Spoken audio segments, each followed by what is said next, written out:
Hello everyone, आज हम लोग करने जा रहे हैं कक्षा 12 आरोह बुक का काव्य खंड का दूसरा काव्य जो कि आलोक धनवल जी द्वारा रचित है, जिसका नाम है पतंग। तो कविता शुरुआत करने से पहले हम लोग कुछ लेखक के बारे में जान लेते हैं। हालांकि जो सीबीएसई बोर्ड होता है उसमें कवि परिचय कभी नहीं आता लिखने को, लेकिन तब भी थोड़ा सा इंट्रोडक्शन देख लेते हैं। तो जो आलोक धनवल जी है, उनका जन्म 1948 मुंगेर के बिहार में हुआ था। इनकी कुछ रचनाएं हैं जनता का आदमी, भागी हुई लड़कियां आदि। इनको कुछ सम्मान से पुरस्कारित किया गया था, जो कि था राहुल सम्मान, भोजपुरी सम्मान तथा महल सम्मान। अब हम लोग बढ़ते हैं कविता की तरफ, जिसका नाम है पतंग। चलिए शुरू करते हैं कविता। सबसे तेज बौछारें गईं भादो गया, सवेरा हुआ खरगोश की आंखों जैसा लाल सवेरा। अब यहाँ पे लेखक बता रहे हैं आलोक धनवल जी कि भादो का मौसम चला गया। भादो का मतलब यानी बरसात का मौसम चला गया। जो वर्षा ऋतु थी वो खत्म हो चुकी है और अब किसका चालू हो जाता है, तो कौन सा ऋतु की शुरुआत हो जाती है। जब भादो चला जाता है, बारिश का समय चला जाता है, तो हमारा बसंत ऋतु आ जाती है। तो उसके बारे में यहाँ पर उन्होंने अच्छी तरीके से व्याख्या किया है कि किस तरीके का जो सवेरा होता है जब भादो का मौसम चला जाता है और बसंत ऋतु का आगमन हो जाता है, तो किस तरीके से हमें अपने आपस में वातावरण में, पर्यावरण में कौन कौन सी चीजों में बदलाव देखने को मिलता है, उस चीज के बारे में इन्होंने बखूबी तौर पर यहाँ पर व्याख्या करी है। जैसे कि बताया कि सबसे तेज बौछारें गईं भादो गया, यानी कि जो भादो का मौसम था, बरसात का समय था, अब वो खत्म हो चुका है, अब वो जा चुका है। सवेरा हुआ यानी कि एक नए दिन की शुरुआत हुई। खरगोश की आंखों जैसा लाल सवेरा। अब यहाँ पर सवेरे को अच्छे से डिस्क्राइब किया जा रहा है, बताया जा रहा है कि जो सवेरा था, जो नए दिन की शुरुआत हुई थी, वो मानो ऐसा लग रहा था कि जिस तरीके से खरगोश की आंख होती है एकदम लाल लाल रंग की, वैसे ही आसमान पे जो पूरा आकाश था उस पे लाल लाल घटाएं छाई हुई थी। शरद आया पुलों को पार करते हुए। शरद यानी कि वसंत, वसंत ऋतु आ गया है बहुत सारे पुलों को पार करते हुए, यानी कि बहुत समय के बाद बसंत ऋतु आ चुका है, बहुत वक्त के बाद बसंत ऋतु का आगमन हो चुका है। अपनी नई चमकीली साइकिल तेज चलाते हुए, घंटी बजाते हुए, जोर जोर से चमकीली इशारों से बुलाते हुए, पतंग उड़ाने वाले बच्चों के झुंड को चमकीले इशारों से बुलाते हुए और आकाश को इतना मुलायम बनाते हुए।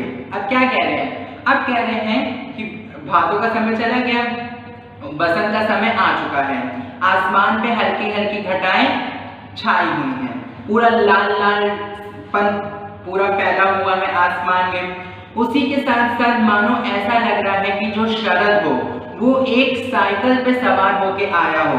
जिस तरीके से लोग जो होते हैं जब वो एक जगह से दूसरी जगह जाते हैं तो किसी वाहन का इस्तेमाल करते हैं, ठीक उसी प्रकार ऐसा लग रहा है कि मानो कि कोई जो वसंत है, वसंत ऋतु है, शरद का महीना है, वो मानो साइकिल से आ रहा हो, चमकीले साइकिल से चलता हुआ आ रहा है, घंटी बजा रहा है और लोगों को चेतावनी दे रहा है, लोगों को अवगत करा रहा है कि मैं आ चुका हूँ। उन लोगों को वो संदेश दे रहा है। कौन? वो लोग जिनको पतंग उड़ाना बहुत अच्छा लगता है, जिनको पतंग से अत्यधिक प्रेम है, क्योंकि जाहिर सी बात होती है कि जब बारिश का समय होता है, जब बरसात होती है, तो उतने समय पतंग को आसमान पे नहीं उड़ाया जा सकता है। और जिन लोगों को पतंग उड़ाना बहुत अच्छा लगता है उनके लिए आसमान एकदम साफ होना चाहिए, साथ ही साथ हल्की हल्की हवा भी चलनी चाहिए। तो वो समय बसंत का ही समय कहलाता है। जब बसंत ऋतु का आगमन होता है तो उस समय मकर संक्रांति भी आती है, जिसमें पतंग उड़ाई जाती है। तो वही चीज इसमें बताया गया है कि मानो जो शरद है वो चमकीली साइकिल पर बैठकर आ रहा है और सब लोगों को बताने की कोशिश कर रहा है कि बारिश का मौसम अब जा चुका है। जिन लोगों को पतंग उड़ाना अत्यधिक तौर पर पसंद है, अब वो लोग एकदम चौकन्ने हो जाएं, क्योंकि अब शरद का महीना वापस लौटकर आ रहा है। पतंग उड़ाने वाले बच्चों के झुंड को चमकीले इशारों से बुलाते हुए और आकाश को इतना मुलायम बनाते हुए कि पतंग ऊपर उठ सके। फिर उन्होंने बताया कि जो शरद का महीना है वो उन बच्चों लोग को बुला रहा है जिनको पतंग उड़ाना आता है, और साथ ही साथ उसने वातावरण को भी पूरी तरीके से परिवर्तित कर दिया है। हल्की हल्की घटाएं छाई हुई है, हवा चल रही है, साथ ही साथ आसमान जो है एकदम साफ है। मतलब कि पूरा सिनेरियो बन चुका है जिस तरीके से हमें पर्यावरण चाहिए होता है पतंग को उड़ाने के लिए, वो पूरा का पूरा माहौल बन चुका है। और तब जाके जो महीना है, शरद का महीना है, वो लोगों को बुला रहा है। उसके बाद दुनिया की सबसे हल्की और रंगीन चीज उड़ सके, दुनिया का सबसे पतला कागज उड़ सके। अब यहाँ पर ये जो लाइनें इस्तेमाल करी गई है ये पतंग को बता रही है कि पतंग के बारे में डिस्क्राइब कर रही है कि पतंग कैसी होती है। अब जाहिर सी बात है जो पतंग होती है वो कागज की बनी हुई रहती है, कुछ रंग बिरंगे कागज की बनती है, सबसे हल्की होती है, भारी तो होती नहीं है। अगर भारी होती तो आसमान में हम लोग उड़ा कैसे पाते हैं, तो बहुत हल्की होती है। साथ ही साथ इसमें बताया गया है कि बांस से बंधी हुई रहती है। अब बांस रहता है, बांस को बांध के उसके ऊपर एकदम पतला सा कागज को चिपका के तब पतंग बनाई जाती है। तो वही चीज यहाँ पे डिस्क्राइब किया गया है पतंग को कि दुनिया की जो सबसे हल्की चीज है उससे हल्की चीज दुनिया में कोई है ही नहीं। कागज, कागज से जो मिल के बनती है, जो जिसमें बांस की पतली पतली कमानी होती है, उसको उड़ा सके कौन? बच्चे लोग जिनको पतंग उड़ाना अत्यधिक तौर पर पसंद है।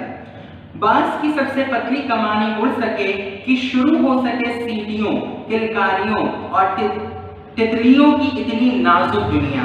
क्या कह रहे हैं यहाँ पे लेखक? लेखक कह रहे हैं कि वो जो शरद ऋतु है वो बच्चे लोगों को अवगत करा रहा है कि पतंग उड़ाने का समय आ गया है, ताकि जो बच्चे हैं वो खुश हो जाएं, ताकि वो लोग अपने पतंग के उड़ाने की रुचि को आगे प्रोत्साहित कर सके, जिसको उन्होंने बखूबी तौर पर बताया कि जो दुनिया की सबसे हल्की चीज होती है, दुनिया की सबसे पतली चीज होती है, बांस की पतली पतली कमानी से बनी हुई पतंग को आसमान में उड़ा सके। और जब पतंग उड़ती है सबके चेहरे पर खुशहाली रहती है, लोग तालियां बजाते हैं, सीटियां बजाते हैं। तो ये सारी की सारी जो खुशियां भरी चीजें हैं, खुशियों भरा जो माहौल है वो बन सके और सब लोग अपने आप को बहुत ज्यादा प्रोत्साहित कर सके कि ताकि वो पतंग को उड़ा सके, क्योंकि जो सही समय पतंग उड़ाने का उसका आगमन हो चुका है। इस चीज के बारे में यहाँ बताया गया है। लेखक कहते हैं, जन्म से ही वे अपने साथ लाते हैं कपास, पृथ्वी घूमती हुई आती है उनके बेचैन पैरों के पास। जब वे दौड़ते हैं बेसुध, छतों को भी नरम बनाते हुए, दिशाओं को मृदंग की तरह बजाते हुए। अब यहाँ पे लेखक कह रहे हैं कि जो नवजात शिशु होते हैं, जो छोटे छोटे बच्चे होते हैं, वो जब पैदा होते हैं या फिर बहुत कम उम्र के होते हैं तो उनकी जो शरीर रहती है वो कपास के समान रहती है। कपास यानी कि एक तरीके से रुई कह सकते हैं, जिस तरीके से रुई बहुत नर्म होती है, बहुत सॉफ्ट होती है, ठीक उसी तरीके से कपास भी बहुत नर्म होता है। तो लेखक कह रहे हैं कि जो बच्चे होते हैं, वो जो पृथ्वी होती है, भूमि होती है, जमीन पर बहुत तेज तेज चलते हैं। अब ये पता है कि जो पृथ्वी होती है वो गोल गोल घूमती है, परंतु मानो ऐसा लगता है कि जो पृथ्वी है वो खुद गोल गोल घूम के बच्चे लोग के पैरों के पास आ रही हो। फिर लेखक कहते हैं कि जो बच्चे होते हैं वो पतंगों को उड़ाने के लिए छत पर जाते हैं और छत पे इधर उधर दौड़ लगाते हैं, एकदम मृदंग की तरह दिशाओं को बजाते रहते हैं। मृदंग एक तरीके से हम लोग कह सकते हैं जो ढोलक होती है, उस जिस तरीके से ढोलक को जब बजाते हैं उसमें से जो ध्वनि उत्पन्न होती है, ठीक उसी प्रकार की ध्वनि उत्पन्न होती है। उस चीज के बारे में यहाँ बताया कि बच्चे लोग एकदम ढोलक के समान दिशाओं को मृदंग के तौर पर बजाते रहते हैं। फिर छत के खतरनाक किनारों तक उस समय गिरने से बचाता है उन्हें सिर्फ उनके ही रोमांचित शरीर का संगीत। अब कहने कि जब वो छतों पे दिशाओं को मृदंग के तौर पर बजाते हैं और छत पे पतंग उड़ाते हैं तो फिर एक डर रहता है कि कहीं वो छत से नीचे गिर ना जाए। लेकिन अगर वो गिरने वाले भी होते हैं छतों से तो उनका जो कॉटन, जो कपास से बना हुआ शरीर रहता है वो उनको गिरने से बचा लेता है, क्योंकि उनके शरीर में बहुत ज्यादा लचीलापन मौजूद रहता है। पतंगों की धड़कती ऊंचाइयां उन्हें थाम लेती हैं महज एक धागे के सहारे। पतंगों के साथ साथ वे भी उड़ रहे हैं अपने रंध्रों के सहारे। अब यहाँ पर कह रहे हैं कि जब बच्चे लोग पतंग को उड़ाते हैं तो वो रंध्रों या तरीके कह सकते हैं मांझा जो होता है उससे बांध के उड़ाते हैं पतंग को। और जब उड़ाते हैं तो मानो ऐसा लगता है कि जो पतंग की धड़कन है वो उनके हाथों में हो और वो पतंग के साथ उड़ रहे हो। अब क्या होता है, जो मनुष्य होता है जब तक कि उसके सांसें चलती रहती है, जब तक कि उनका दिल धड़कता रहता है तो वो जीवित रहते हैं, और जब उनका दिल धड़कना बंद हो जाता है तो वो मृत घोषित हो जाते हैं। ठीक इसी प्रकार से पतंग को बताया गया कि जो पतंग की जान है वो मांझे में होती है, तो उसका जो धड़कन है वो चलता रहता है तब तक जब तक कि मांझा जो रहता है वो बच्चे लोग के हाथ में रहती है। और जब बच्चे पतंगों को उड़ाते हैं तो मानो ऐसा लगता है कि उस पतंग के साथ वे खुद भी आसमान में उड़ रहे हैं। अगर वे कभी गिरते हैं छतों के खतरनाक किनारों से और बच जाते हैं तब तो और भी निडर होकर सुनहरे सूरज के सामने आते हैं। पृथ्वी और भी तेज घूमती हुई आती है उनके बेचैन पैरों के पास। अब लेखक कह रहे हैं कि मानो अगर वो छत से नीचे गिर भी जाते हैं और अगर उन्हें कोई चोट नहीं आती है तो वो और भी ज्यादा निडर हो जाते हैं और भी ज्यादा मृदंग की तरह दिशाओं को बजाने लगते हैं, और जो पृथ्वी रहती है वो गोल गोल घूमती हुई उनके पैरों के पास आती है। अब जाहिर सी बात है, किसी व्यक्ति को किसी चीज से जब डर लगता है और वो उस चीज को फेस कर लेता है, उससे अवगत हो जाता है, तो उसका जो डर रहता है वो खत्म हो जाता है और वो एकदम निडर हो जाता है। ठीक उसी प्रकार जो डर बच्चों को रहता है कि कहीं वो छत से न गिर जाए, और अगर वो छत से नहीं गिरते हैं या फिर गिर भी जाते हैं और अगर उन्हें कोई चोट नहीं भी आती है तो वो निडर हो जाते हैं और बेसुध होकर वो पतंग को उड़ाने लगते हैं। तो ये थी कविता पतंग, जो कि आलोक धनपत जी द्वारा रचित थी, जिसमें उन्होंने बखूबी तौर पर शरद ऋतु के बारे में बड़ी अच्छे से व्याख्या की है। एक एक चीज को बहुत अच्छे तरीके से दर्शाया है कि किस तरीके से माहौल बदलता है जब भादो जाता है और उसके बाद जो शरद का महीना चालू हो जाता है तो उसमें किस तरीके से माहौल का परिवर्तन होता है।